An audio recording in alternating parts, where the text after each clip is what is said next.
Hi and welcome to my channel. Here you'll find crochet, knitting, Tunisian crochet, and any kind of fiber art tutorial. Remember to hit that like button below and also subscribe so you don't miss out on any of my future videos. So today I'm going to show you how to make this really fun corkscrew hair tie. All you need is an elastic hair tie, some yarn. I'm using this Red Heart Super Saver variegated yarn. It's an acrylic size 4 weight yarn, and I'm doing sort of a red, green, and white holiday Christmas theme with mine. I'm also using a 4.5 millimeter crochet hook, and you'll also need scissors and of course a yarn needle to weave in your ends. Now let's get to the fun part. To start our little corkscrew hair tie, we're going to start with a slip knot on our hook. Grab your hair tie and you want to put the hook right through the center of your hair tie and then just hold it with your finger against your hook and pick up your working yarn and just yarn over, pull up back through the hair tie and yarn over, pull through both of those loops, and you've secured your yarn to your hair tie. Go ahead, put your hook again through the middle of the hair tie, pull the yarn through and do a single crochet back through both loops. Now we're going to create our corkscrews. To do that, chain 15,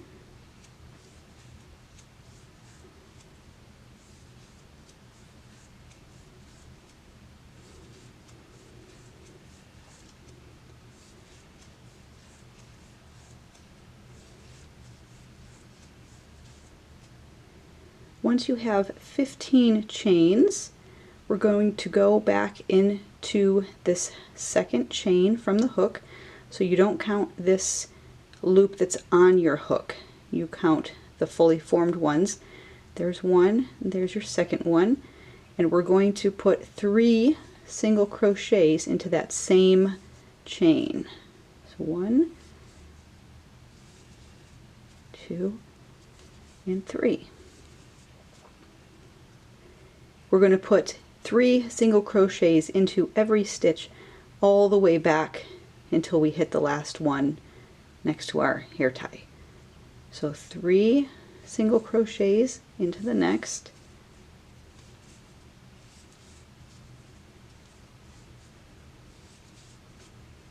3 single crochets into the next,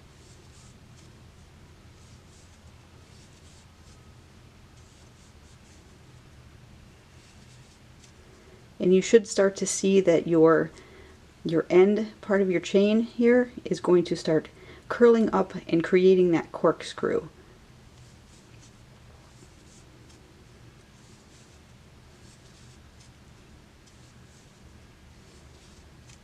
So just keep going and work 3 single crochets along each stitch on your chain, and I will show you what to do when we get back next to our hair tie.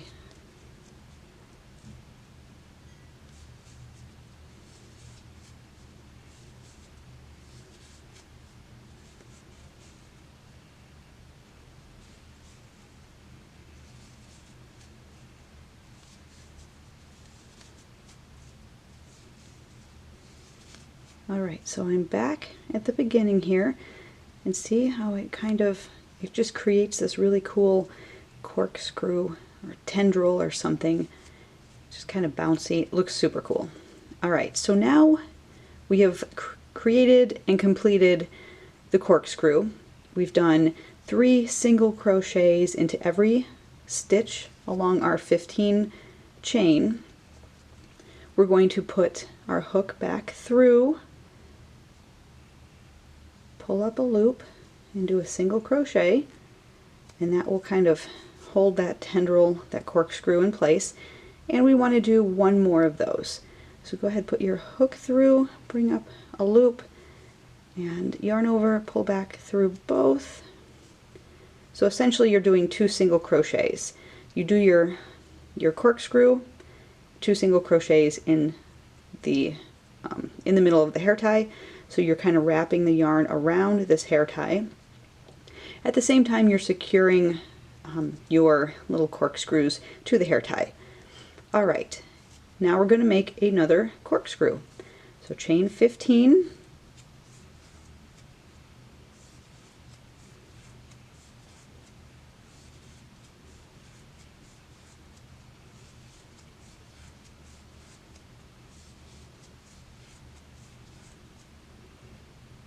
find the second chain from the hook. So there's our first one, there's our second one, and put 3 single crochets right into that same stitch. Go to the next chain and put 3 single crochets into that one.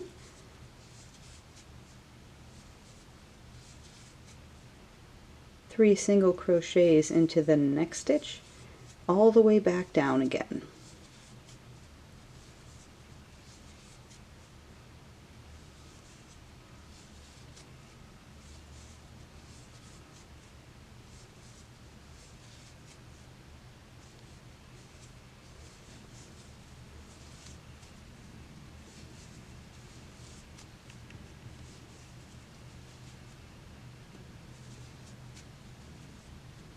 Now I'm back, and I'm going to go ahead and put 2 single crochets through my hair tie.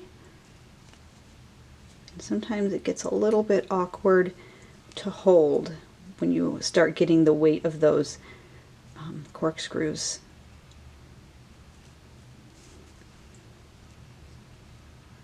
So go ahead and work 13 more corkscrews, chain 15, and in the second chain from your hook, you're going to do 3 single crochets and 3 single crochets all the way back down those chains, 2 single crochets through your hair tie, and then repeat the corkscrew. And that's the pattern. Super easy, and pretty soon you'll have something that kind of looks like this.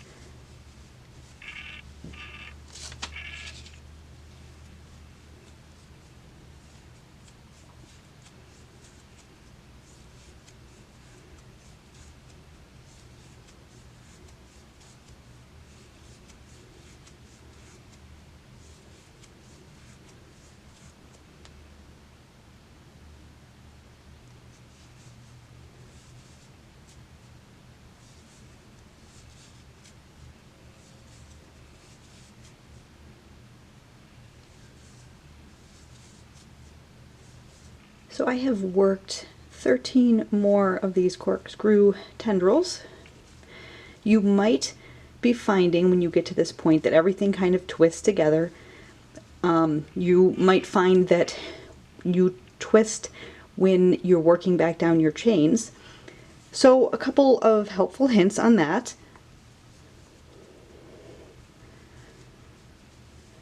You always want to make sure that you're working counterclockwise to the left. This space here, it should always be to the left of your hook if you crochet, if you're a right-handed crocheter. So if you're crocheting back down your chain and you find that you're back here and everything, your work is all on your left, just kind of twist it around. Sometimes these get twisted around through the middle, so just lie it flat. Let's see if I can get a good shot for you here. So you can see it's not quite lying flat. I'm going to pull up my yarn so I don't lose my spot. And you want to just make sure that everything is kind of lying flat. This one's twisted. So you want it to lie like this, where you can see the middle of your hair tie and nothing's, you know, twisted all like that. That's how you want to work. And like I said, you should always be working counterclockwise. So there's my space that I still need to fill in, and I need to do 2 more of those corkscrews. Sometimes you can tell it twists more if you're working up just because of the weight of these.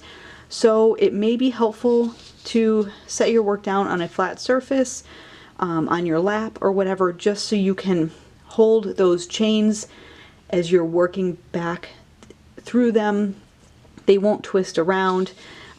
You will find that these kind of twist, but as long as you're working counterclockwise, you'll be fine, because these can all be retwisted around to lie flat once you're done.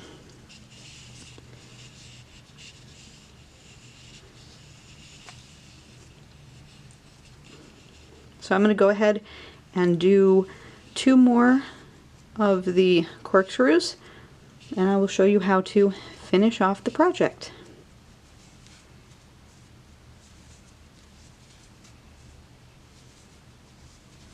Alright, so I've just finished my last tendril, making sure that I am untwisted. I'm still working counterclockwise.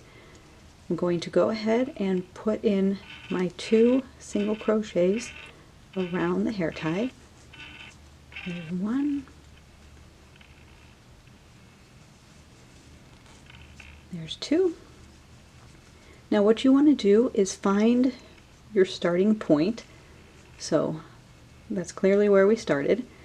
And just go ahead and put a slip stitch into one of those stitches that we started with, and you can fasten off. Kind of give it a stretch there, and you can play with the amount of little corkscrew tendrils. If you feel like your hair tie needs more or less, add more. Don't add as many. It's completely customizable to whatever you want to do.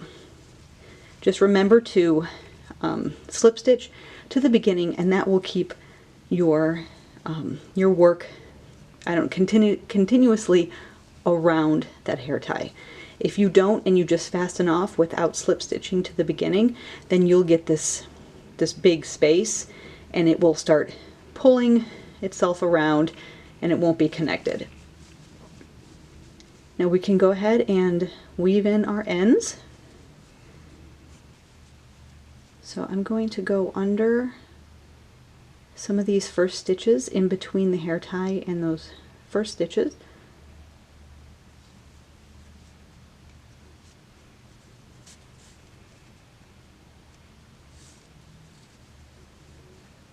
And then I'm going to work down one of these tendrils and just weave in and out a few times.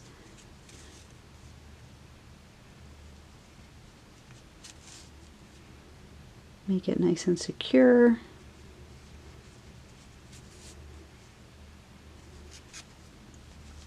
Do the same thing with this other end.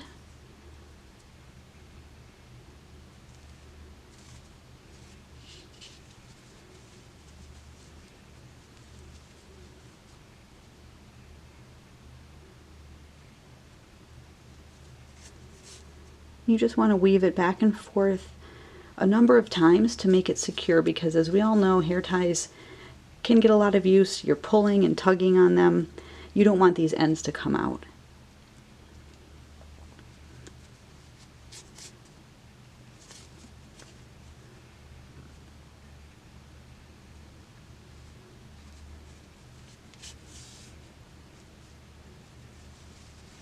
Just kind of tug it again.